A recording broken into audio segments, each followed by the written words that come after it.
ہندو majority اور سکھ majority زیادہ تر شراب کا استعمال کرتی ہے۔ سارا سال شراب انتہائی عام چلتی ہے۔ خوشی اور تہواروں کے موقع پر شراب کا استعمال اور بھی زیادہ ہو جاتا ہے۔ اگر آپ نے زندگی کا مزہ لینا ہو تو ممبئی شہر میں ہی سٹے کریں، کیونکہ ممبئی کے لوگ فرینڈلی ہیں اور ماحول بھی کافی اوپن ہے۔ اب ہم سیر کریں گے بادشاہوں کی سرزمین راجستھان کی۔ یہ ہندوستان کی رقبے کے لحاظ سے سب سے بڑی ریاست ہے۔ یہ ریاست عظیم ہندوستانی صحرا پر مشتمل ہے۔ راجستھان کے شمال مغرب کی جانب سے پاکستان پنجاب اور مغرب میں سندھ اور ستلج کے ساتھ اشتراک رہتا ہے۔ راجستھان میں انڈیا کا سب سے بڑا ساگر ڈیم بھی موجود ہے۔ راجستھان کا کلچر انڈیا کے تمام دوسری اسٹیٹوں سے بالکل مختلف ہے۔ یہاں کے لوگ قدرتی خوبصورتی رکھتے ہیں، انتہائی اٹریکٹیو ہوتے ہیں۔ راجستھان میں بالی ووڈ کی بے شمار فلمیں فلمائی جاتی ہیں۔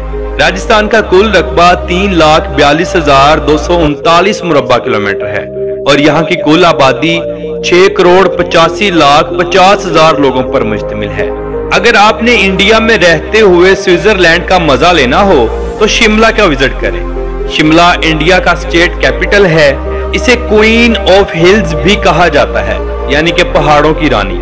یہ ایک انتہائی خوبصورت اور ٹھنڈا علاقہ ہے۔ اس کا کل رقبہ 35.34 مربع کلومیٹر ہے اور یہاں 1,70,000 لوگ رہتے ہیں۔ یہ انتہائی خوبصورت اور فل آف نیچر ہے۔ سالانہ 2.5 کروڑ سے زائد لوگ اس کا وزٹ کرنے کے لیے جاتے ہیں۔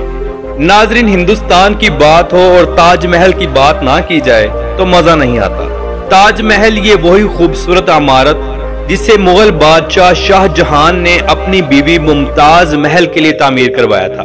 اسے 1631 میں تعمیر کروانا شروع کیا اور 1653 میں اس کو مکمل کر دیا گیا۔ یہ محبت کی ایک ایسی نشانی ہے جو رہتی دنیا تک رہے گی اور یہ ایک لازوال نشانی ہے۔ اس محل کو بنانے کے لیے دنیا کے مہنگے ترین کاریگروں کو اکٹھا کیا گیا، پھر تمام کاریگروں کی محنت کو اکٹھا کر کے ایک تاج محل بنایا گیا۔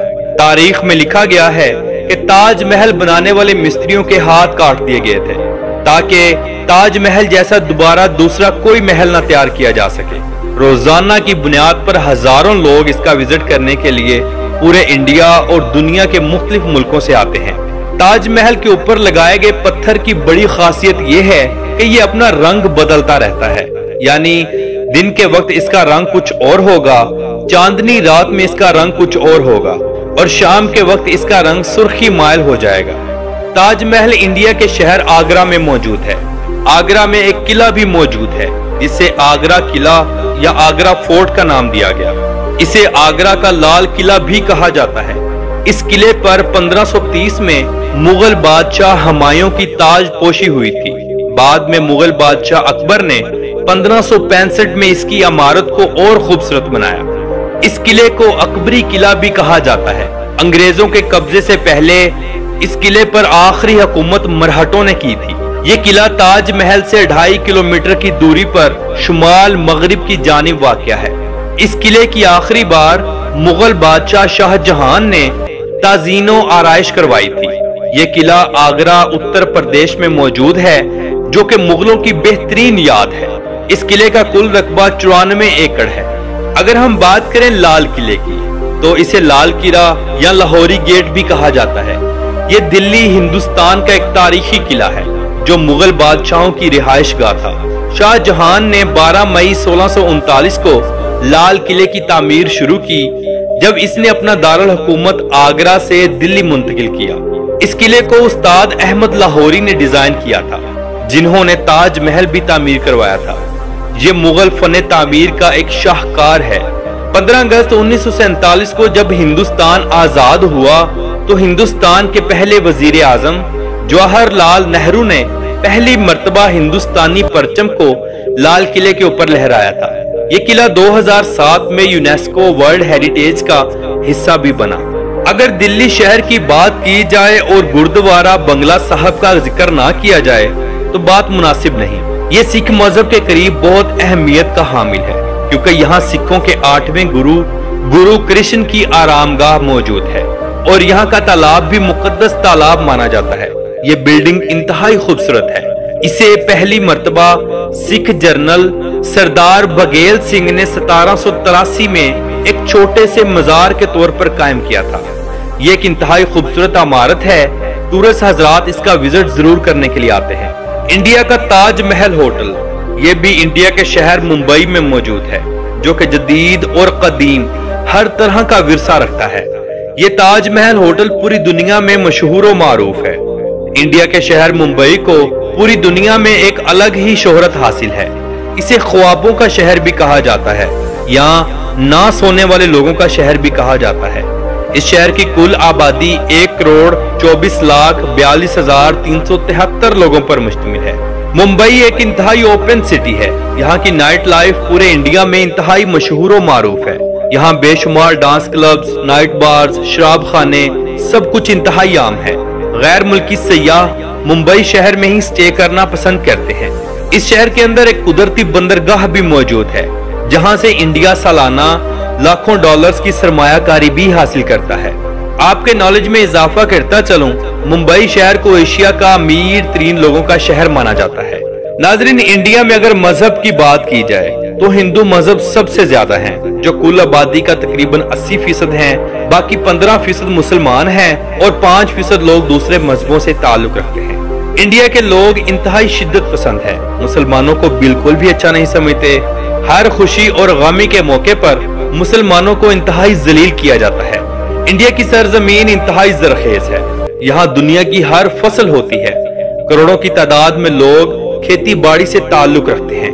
انڈیا کی گندم، چاول، سبزیاں، انار، مکئی، ناریل، یہ سب چیزیں انٹرنیشنل لیول پر فروخت ہوتی ہیں۔ ہندو مذہب کا ایک بہت بڑا تہوار جسے ہولی کا نام دیا جاتا ہے، ہندو پورے زور و شور کے ساتھ مناتے ہیں، اور اس تہوار کو پوری دنیا کے اندر جہاں جہاں ہندو کمیونٹی موجود ہے مناتی ہے۔ اس تہوار کے موقع پر ایک دوسرے کے اوپر رنگ پھینکا جاتا ہے، مٹھائیاں بانٹی جاتی ہیں اور اچھی خاصی مہمان نوازی بھی کی جاتی ہے۔ اس دن کا سارا سال انتظار بھی کیا جاتا ہے۔ ناظرین، انڈیا کے موجودہ پرائم منسٹر نریندر مودی ہیں، جو کہ مسلمانوں کو بالکل بھی اچھا نہیں سمجھتے۔ یہ چاہتے ہیں کہ انڈیا کے اندر صرف ہندو ہی رہیں، مسلمان یہاں سے چلے جائیں۔ لیکن ایک بات آپ کو کلیئر کرتا چلوں کہ نریندر مودی کے آنے کے بعد انڈیا نے بہت زیادہ ترقی کی ہے۔ انڈیا 15 اگست 1947 کو آزاد ہوا، یعنی پاکستان سے ایک دن بعد۔ یہاں کے لوگ اس دن کو خوب جشن کے ساتھ مناتے ہیں۔ شراب کھلے عام چلتی ہے، لوگ واہگہ بارڈر پر آ کر خوب جشن کرتے ہیں۔ ایشیا کی سب سے بڑی فلم انڈسٹری ہالی ووڈ کا تعلق بھی انڈیا سے ہے۔ سالانہ بے شمار فلمیں ہالی ووڈ لانچ کرتا ہے اور اربوں ڈالرز کا بزنس بھی کرتا ہے۔ پورے انڈیا میں بس ٹرانس، ٹیکسی اور ٹرین کا بہترین نظام موجود ہے، لیکن انتہائی خستہ حال بھی ہے۔ پاکستان سے انڈیا اور انڈیا سے پاکستان ٹرین اور بسیں بھی آتی ہیں۔ ناظرین، انڈیا کی قومی زبانیں 2 ہیں، نمبر 1 ہندی، نمبر 2 انگلش۔ ان کے علاوہ 447 دوسری زبانیں بھی بولی جاتی ہیں۔ انڈیا میں چلنے والی کرنسی انڈین روپیہ ہے۔ انڈیا کا کالنگ کوڈ +91 ہے اور انٹرنیٹ ڈومین نیم .in ہے۔ کیا آپ جانتے ہیں کہ انڈیا کے اندر ایک ایسا مینار بھی موجود ہے جو کئی سو سال پرانا ہے؟ جی ہاں، اسے قطب مینار کہا جاتا ہے۔ یہ ایک فتح کا مینار ہے جو دلی کے سب سے قدیم شہر لال کوٹ میں موجود ہے۔ اس مینار کے اندر 399 سیڑھیاں موجود ہیں، یعنی 1 کم 400، جن کے ذریعے انسان اوپر جا سکتا ہے۔ یہ شہر کا سب سے زیادہ دیکھے جانے والا سیاحتی مقام بھی ہے۔ اس مینار کی اونچائی 238 فٹ ہے۔ اس مینار کو 1199 میں قطب الدین ایبک نے شروع کیا، پھر اسے 1220 میں اس کے داماد التمش نے مکمل کیا تھا۔ یہ ایک مسلمانوں کی مسجد کا مینار ہے۔ تو ناظرین، یہ تھی آج کی ہماری انڈیا کے اوپر ایک چھوٹی سی ڈاکومنٹری۔ آپ کو کیسی لگی کمنٹ باکس میں اپنی رائے کا اظہار ضرور کیجیے گا۔ تو ملتے ہیں انشاءاللہ اگلی اور بہترین ویڈیو کے ساتھ۔ اللہ حافظ ناصر، خدا حافظ۔